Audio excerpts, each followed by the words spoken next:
Caros ouvintes, bem-vindos ao novo podcast Cultura da Contracrítica. Eu sou seu apresentador Gabriel Recruta e comigo também está o outro apresentador. Eu, podem me chamar de Caxias.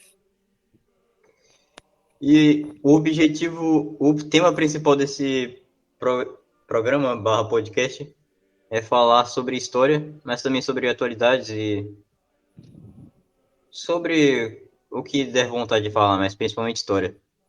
Sobre Cada como. semana vai ter um tema e o dessa semana são as cruzadas no Báltico, também conhecidos Isso, como Cruzados no Norte. certo? Die Eisenfaust an Lanzenschaft, die Zügel in der Linken, so spricht des Reiches Ritterschaft und ihre Schwerter blinke. Heya, heya, heya, heya, heya, und ihre Schwerter blinken. Heya, heya, heya, heya, heya. Und ihre Schwerter blinken. Para começar a explicar o contexto de todas as cruzadas no Báltico, é necessário mencionar primeiro que os povos que se envolveram nelas já tinham hostilidade entre eles antes da primeira bula papal.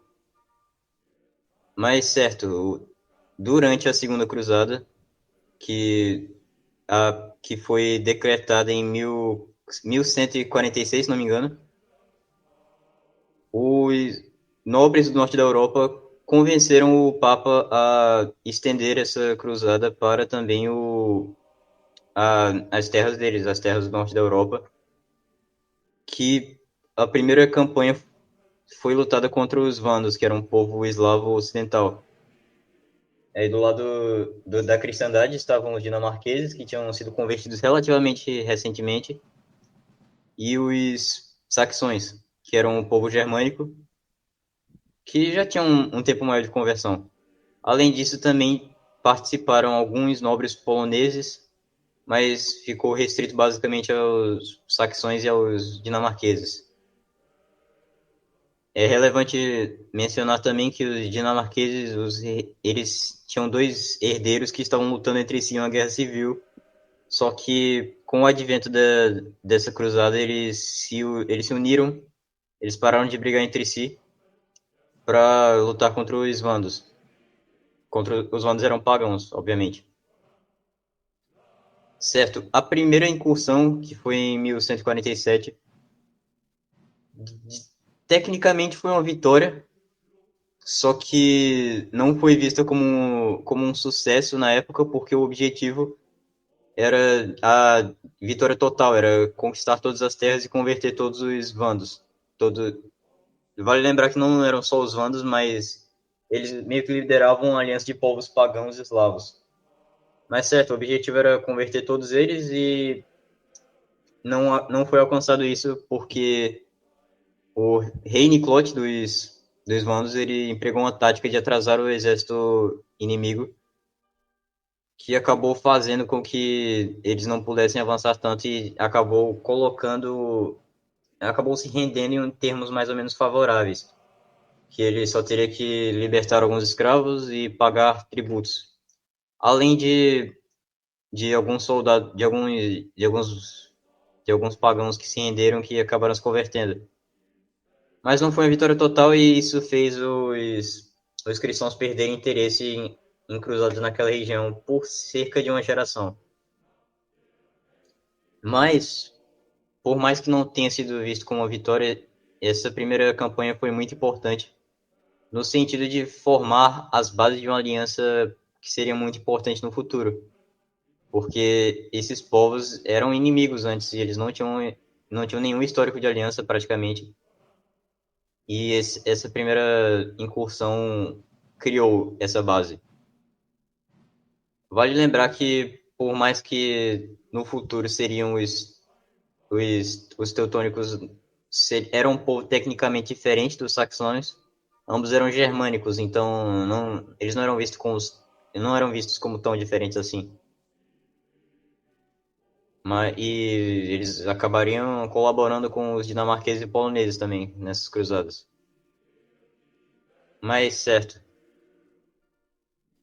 mais ou menos uma década depois, a segunda incursão começa e dessa vez é uma vitória total.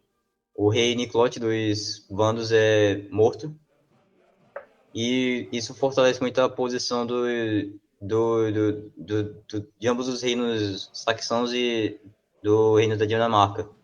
A esse ponto, o rei Valdemar da Dinamarca já tinha vencido a guerra civil de lá e o rei da Saxônia era o rei Henry. Uma coisa muito marcante nessa cruzada era o fato de que os saxãos eles eram um povo que lutavam por terra. Eles tinham uma tradição de cavalaria, enquanto os dinamarqueses eles eram um povo que lutavam pelo mar. Eles já tinham essa...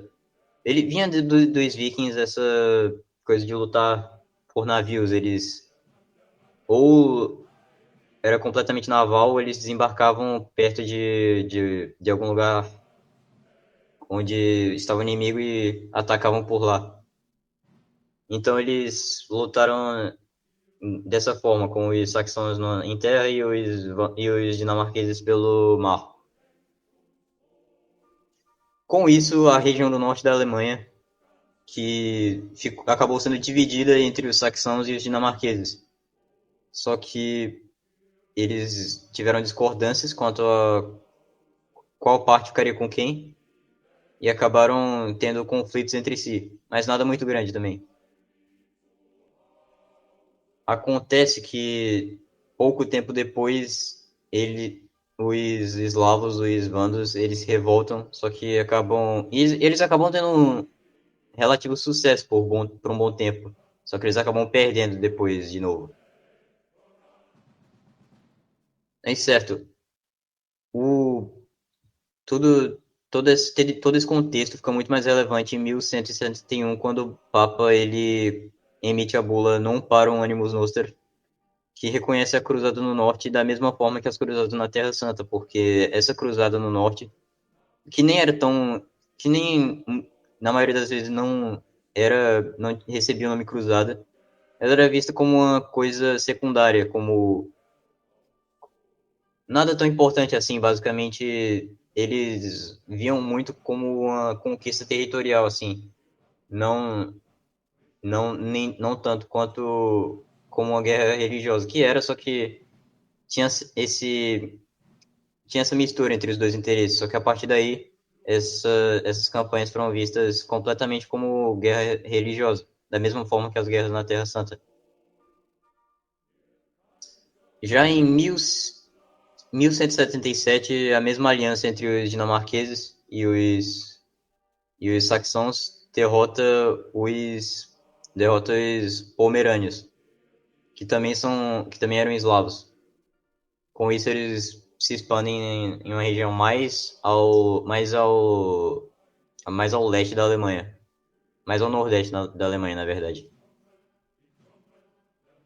E a esse ponto, os nobres, que também foi uma vitória completa, todas as batalhas. Mas a esse ponto, os nobres eslavos começaram a se converter em massa. E mais ou menos nessa época, mais ou menos, na verdade, um pouco antes disso, os suecos também iniciaram um processo de colonização da Finlândia, que no futuro seria chamado de cruzada, só que na época era só um processo de colonização mesmo. Porque os povos que eles estavam lutando, os finlandeses, os Suomi, eles eram pagãos também. A colonização levou o cristianismo para essas terras. Certo, e depois dessa primeira fase entra talvez o ponto mais relevante, que é a Cruzada da Prússia. Para falar da Cruzada da Prússia, primeiramente é necessário falar sobre os Cavaleiros Teutônicos, porque eles foram... que é justo dizer que eles foram os protagonistas dessa cruzada?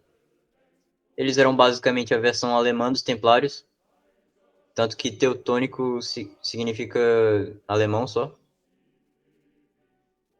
E acontece que o crescimento da ordem inicial foi prejudicado pela morte do imperador Henrique VI, que colocou o Sacro Império Romano Germânico que era o que dominava a Alemanha na época, em um gigantesco caos, então eles não conseguiram recrutar muito. Porém, após 10 anos, com cerca de 20 membros, é eleito grão-mestre Hermann von Salza.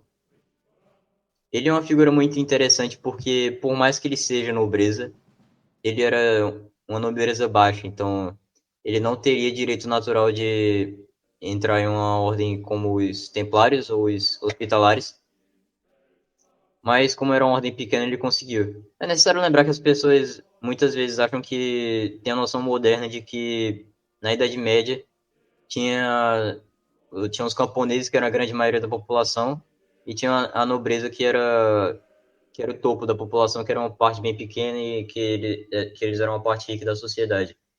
E não é bem assim, era uma coisa muito mais balanceada. Era tipo um terço era nobreza e dois terços não eram.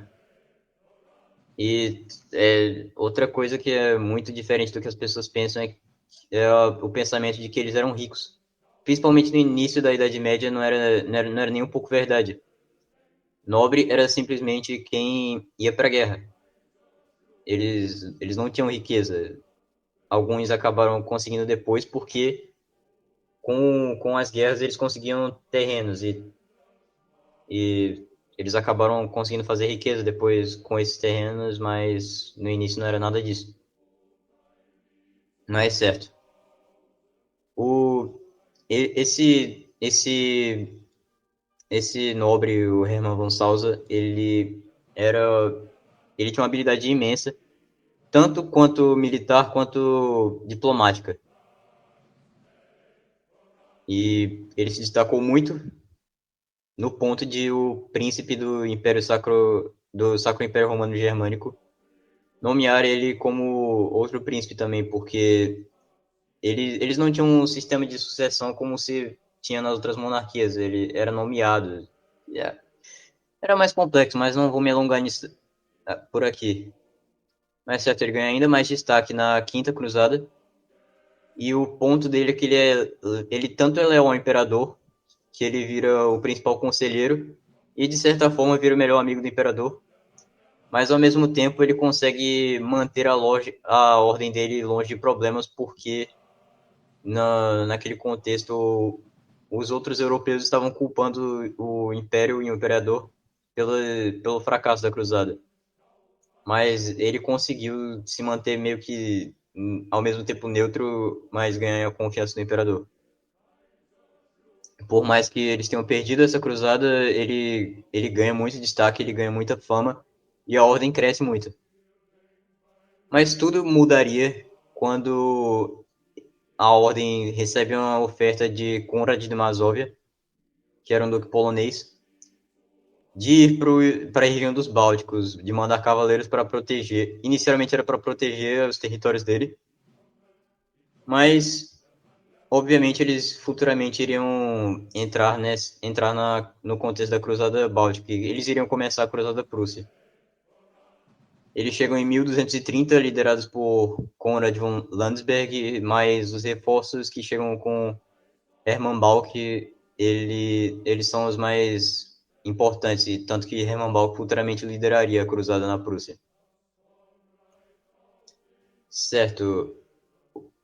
Eu também vou falar da Prússia medieval antes dos teutônicos, para ter um contexto assim, porque do jeito que é ensinado muitas vezes dá a entender que era uma colonização e os alemãos pegaram as terras deles e tal, esse papo. Só que é muito importante lembrar que as tensões que levaram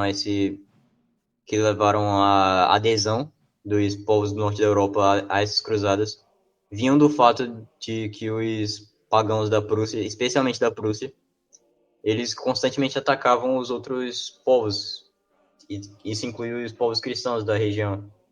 Escravizavam muitas vezes esses povos vizinhos. E isso já criou uma hostilidade. Outra coisa necessária de lembrar é que é interessante isso, porque é meio raro até, é que eles não tinham mulheres na nas tribos deles, porque eram várias tribos na verdade. Eles pegavam mulheres de outras tribos e abandonavam as deles, basicamente. Era uma dinâmica muito rara no mundo antigo. E eles basicamente nunca foram conquistados até lá porque não se tinha tanto interesse nessas terras, porque no contexto até então era no meio do nada. O interesse nessas terras começou mais ou menos nesse século XII da Idade Medieval. Não é certo? O, o interessante dessa campanha da Prússia é que os teutônicos venceram todas as batalhas e cada ano eles começavam uma incursão nova. Eles nunca perderam uma batalha convencional. Eles só tiveram dificuldades quando os prússios empregaram táticas de guerrilha. Mas absolutamente toda batalha convencional, a cavalaria dos teutônicos era tão superior que eles sempre ganhavam. Os teutônicos fundam o forte de Marienwerder, que seria muito relevante para a região depois, e também o castelo de Marienburg, que é o maior do mundo. Certo, eles ficaram inicialmente nessa dinâmica de se expandir, de vencer uma batalha e se expandir todo ano, e no resto do ano ficar basicamente guardando os castelos, até que em 1239 tribos grandes se renderam e a extensão de terra foi estabelecida da Prússia até a Estônia, ou seja, uma área gigantesca que onde hoje seria o norte da Polônia, a região de Kaliningrado, que hoje em dia faz parte da Rússia, boa parte da Lituânia, praticamente a Letônia inteira e a Estônia. É uma extensão de terra gigantesca. Que eles estabeleceram isso após a concessão do Papa, porque os dinamarqueses já eles tinham eles dominavam essa região mais ou menos e os povos nativos já estavam se convertendo, só que a ordem dos teutônicos foi vista com bons olhos, então decidiram que seria uma ideia boa dar conceder a terra para eles. Certo, só que o problema foi quando em 1242 o duque Sventopel, que era um duque polonês, fez aliança com os pagãos remanescentes para atacar os teutônicos, basicamente por interesse comercial, porque eles não estavam gostando da competição com os colonos alemãos que estavam vindo. Ah, não sei se eu já falei isso, mas os teutônicos que os povos dessa região não eram germânicos. Eles foram. Eles viraram depois não todos, mas enfim, os prússios viraram. A região da Prússia virou e a região do norte da Alemanha, que falei antes. A Estônia, a Letônia e a Lituânia não. Mas certo. Ele tinha ficado. Ele não tinha gostado nem um pouco dos colonos alemães tendo uma competição com os mercadores dele. Então ele resolveu atacar, só que isso ficou em um impasse por 10 anos e ele acabou perdendo quando outros poloneses ficaram contra ele e também quando o Papa ficou contra ele. Então, depois disso, eles voltaram a avançar. Outra coisa, 2 anos antes disso, ocorreu um evento muito importante, muito relevante para a região, que foi a cruzada contra Novgorod, que era basicamente Rússia. Os, essa cruzada foi declarada em um momento onde o príncipe Alexander Nevsky, ele tinha muitos problemas internos no país dele, ou seja, ele estava disputando poder com outros nobres. E os cruzados viram esse momento como uma boa oportunidade de atacar, ou seja, tanto a Suécia no norte, que já tinha dominado a Finlândia nessa época, atacou por aquela região, mas o mais relevante foram os teutônicos, atacando cruzando a fronteira entre os Bálticos e a Rússia. Acontece que na Batalha do Gelo, que foi a parte decisiva dessa cruzada, eles acabam perdendo os teutônicos. Tanto por uma inferioridade numérica gigantesca, os russos tinham, os Novgorod tinha 5.000 homens e os cruzados tinham 2.500, sendo que só desses 2.500, cerca de 100 eram cavaleiros de verdade e o resto eram infantaria nativa, ou seja, tropas regulares. Mas por mais que eles tivessem perdido a batalha, eles deram um dano gigantesco no exército de Alexandre Nevsky, que fez ele também foi colocado em uma posição onde ele tinha que conhecer a autoridade dos teutônicos sobre a região do Báltico. Então, por mais que tenha sido uma derrota, foi bom para assegurar a posição deles, foi bom para ter a posição deles reconhecida por Novgorod. É certo, depois disso eles continuaram lutando contra tribos que ficaram lá. Não foi tão difícil, porque eram tribos pequenas e a mesma dinâmica de sempre, só que dessa vez eles estavam ainda mais fortes. Só que dessa vez essas tribos da Prússia estavam lutando em uma guerra de guerrilha, que acabou demorando muito. Porém, ficou cada vez mais claro que eles não tinham como ganhar, primeiramente com a conversa de um grande líder dos lituanos, que eram Mindaugas, em 1250. E quando o exército gigantesco de Ottokar II da Boêmia chega na região, e com ele funda Königsberg, que seria futuramente a capital do Reino da Prússia. É certo, depois disso, a última grande confrontação foi a Revolta Prússia, que eles quase venceram porque boa parte dos exércitos de outras partes do Sacro Império Romano Germânico já tinham saído, mas eles eventualmente perderam.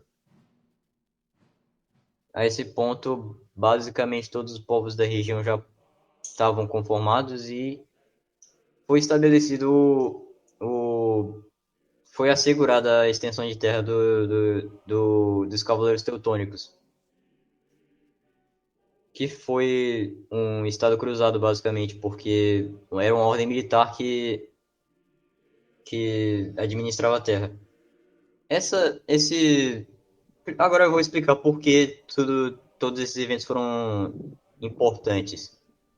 Primeiro, o mais óbvio é porque a Ordem dos Teutônicos acabaria fundando o Reino da Prússia futuramente, que começaria pequeno, mas eventualmente acabaria se expandindo muito com Frederico, acabaria lutando nas guerras napoleônicas e acabaria unificando a Alemanha.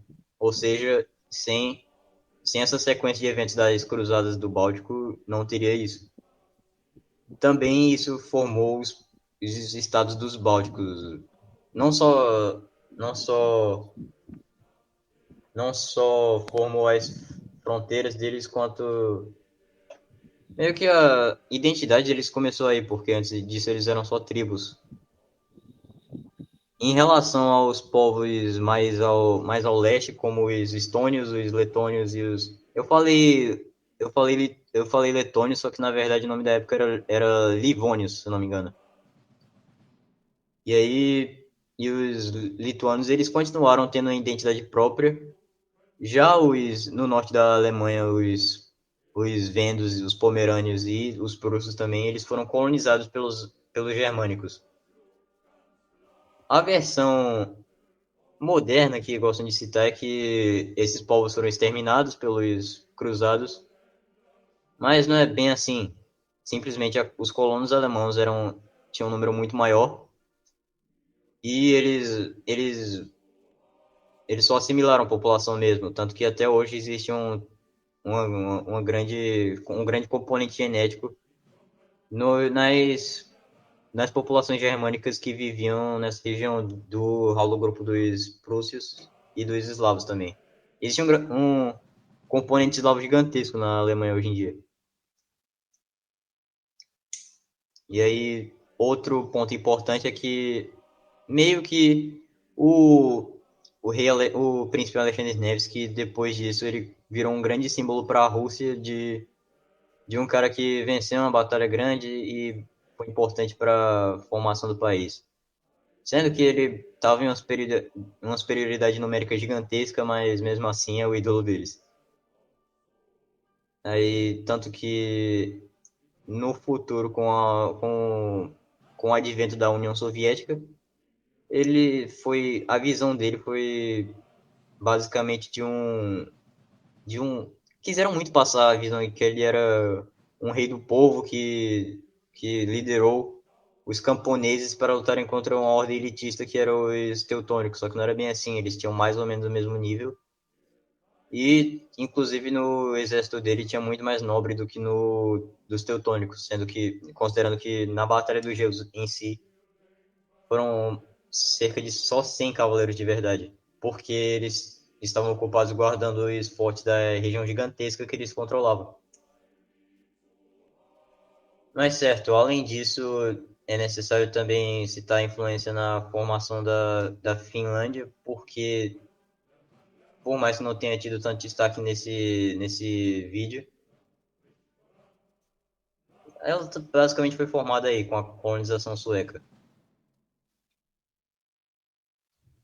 Ela não teve independência por até mais ou menos, se eu não me engano, foi em 1917, com ela aproveitou para, não acredito que foi um pouco mais tarde, que ela se aproveitou para declarar independência no meio da Guerra Civil Russa. E a mesma coisa com os países bálticos, na verdade, eles não eram independentes, eles depois de um certo tempo dominados pela Prússia, pelos teutônicos, aliás, eles foram dominados pela Rússia, pelo Império Russo, mas mesmo assim a nobreza do alemão que vivia lá ficou livre para viver lá e inclusive assumiu altos cargos no exército russo. Teve um imperador russo que meio que começou uma disputa com ela, com essa nobreza, que acabou criando o nacionalismo báltico. Mas em geral a relação foi boa entre os russos e os alemãos que já viviam lá. Porque eventualmente chegaram russos na região para colonizar, além dos povos nativos que já viviam lá e os alemãos, e a nobreza alemã que já vivia lá. Essa região não é, ela é caracterizada por isso. Ela não é, nunca foi homogênea, essa região dos Bálticos. Não é certo.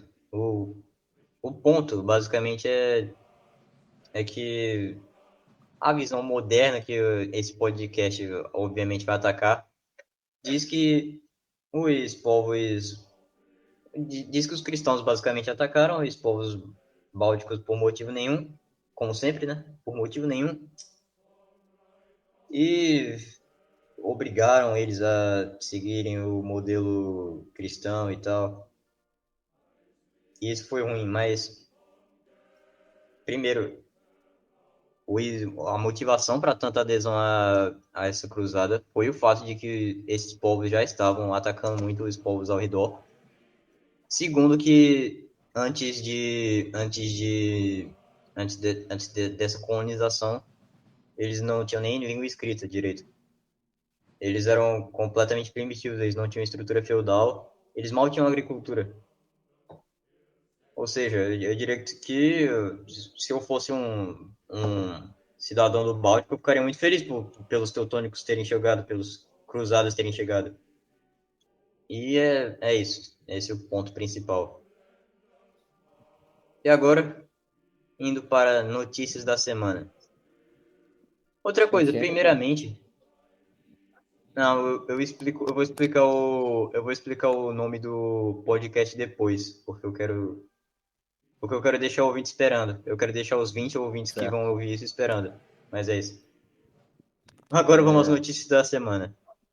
calma aí. Da semana, entre aspas, né? É, da semana entre aspas, porque é mais notícia desse ano, desse início de ano. É isso. Vamos começar com. Bom. Há 13 anos no topo da lista, o Brasil continua sendo o país que mais mata pessoas trans no mundo. Parabéns, né? É algo de se comemorar, creio eu. Mas nessa notícia a gente tem que pensar se eles falam o motivo pelos quais eles morrem. Não, obviamente essa estatística está completamente errada, porque primeiro que o primeiro que todo mundo sabe que o motivo principal de por que essas pessoas maravilhosas estão morrendo é umas principalmente por conta delas próprias, tanto por abuso de Sim, droga, que conta como morte por transfobia também, quanto por certamente. disputa por ponto de prostituição, quanto por esse tipo de coisa. Não, quando você for examinar os casos, a maioria das vezes é isso. Ó, a Fora frase, que, fora que o Brasil, em geral, tem uma taxa de homicídio gigantesca. Se você é, comparar os outros países que têm uma taxa de homicídio tão grande assim, não tem esse negócio de transexual como tem no Brasil. Ou seja, obviamente vai ser a maior. Mas mesmo assim já tá errado. sim, sim. Olha a frase. As maiores vítimas de transfeminicídio são mulheres. Eu Como discordo assim? dessa frase. Não, mas como assim? Mulheres que viraram homens? Entre aspas. Ou homens que viraram mulheres? Eu não entendo o que eles querem dizer com isso. Eu acho que eles quiseram dizer homens que viraram mulheres. Deve ser. Não dá de entender esse pessoal. Eu acho que vão ter que avisar isso para os antropólogos, que daqui a 1000 anos vão examinar o corpo e dizer, era um homem. E já estão querendo mudar isso, né? Espero que não consigam. Eu diria que se mudarem, a gente não vai chegar daqui a 1000 anos. Mas enfim, Realmente. bom, vai ser outro povo. Cara, mas 13 anos é muita coisa. Tipo, eu tenho. Eu não vou falar minha idade, né? Senão, sei lá, vai que. Mas é muito tempo. É 13 anos no topo da 52 ou lista. 20. 52 anos. Sou boomer. Eu leio a notícia toda? Não, é muita coisa. Não, precisa não. Cisexismo. O que é isso? Quê? Cisexismo. Eu não sei, mas nós vamos aprender palavras novas hoje, pelo jeito. Cissexismo mantém a cisgeneridade como modelo normal barra natural e exclui travestis, mulheres e homens trans a partir de noções e ações discriminatórias, como a transfobia e a homofobia.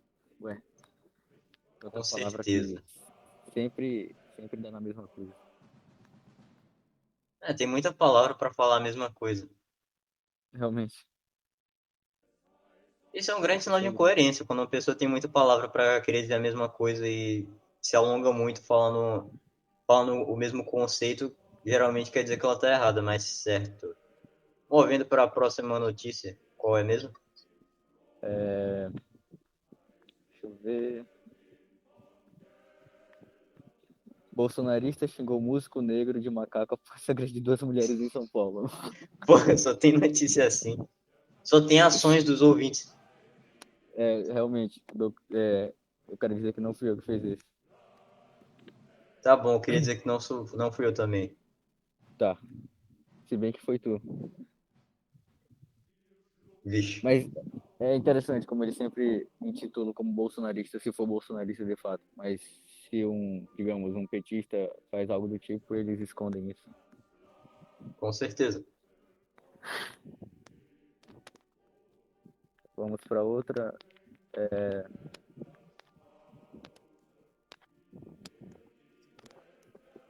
Ué,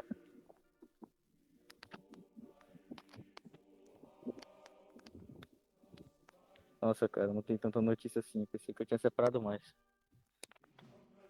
Eu também pensei. Só que eu não li o que você mandou. Alguém não quer trabalhar. Certo, teve o Tá, balão da China sobrevoando os Estados Unidos, só que isso não sim, importa porque não vai dar em nada. talvez. Não vai dar em nada mesmo. Basicamente, o hype todo que se pegou foi para esconder o fato de que que tem uma nuvem gigantesca de gás químico pela região da Pensilvânia e do Ohio. Como? Se não fosse para responder isso, nem teriam noticiado tanto. É, ó, essa notícia é interessante. Celular no carnaval, dicas para não ser furtado. Carioca deve ler muito isso. Não, vou falar a melhor dica agora, para não ser roubado no carnaval. Acabe com o Não vá ao carnaval. carnaval. É, eu disse não para não ir, mas é bom acabar mesmo. Sim, Um dia eu faço por isso. um lado eu posso ficar em casa, mas por outro tem uns vizinhos macacos com música alta até a madrugada. Dica, deu um tiro no ladrão. Oh, Perfeito. isso aqui dá errado no YouTube se eu falar isso. Com certeza. Você vai Mas ter que censurar pensando, algumas palavras aí. eu fico pensando, será que os caras escutam mesmo isso? Não é que eles escutam, é que tipo, o bot tem. O bot, tipo, ele pega essas palavras-chave e ele manda pra algum cara lá da staff que se ele Entendi, achar ruim, ele deleta, basicamente. Se eu não me engano, é isso, mas existem outras formas entendi. também. Mas agora vamos falar sobre outra notícia, então. Um país de origem, um país desconhecido bombardeou a Síria, Teu áudio mesmo travou. após o. Não ouso falar o nome, porque nós não sabemos quem foi, mas é certo. Quem? Ele? É, sim, mas mesmo após o terremoto, eles não hesitaram em atacar a região lá e aparentemente 15 pessoas morreram Caramba. em uma área civil. E é isso. Não é bem uma notícia porque toda hora isso acontece, né? Mas, enfim. Só pra lembrar, né? Nunca é demais.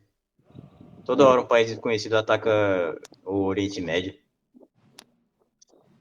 coincidências, afinal. Aham.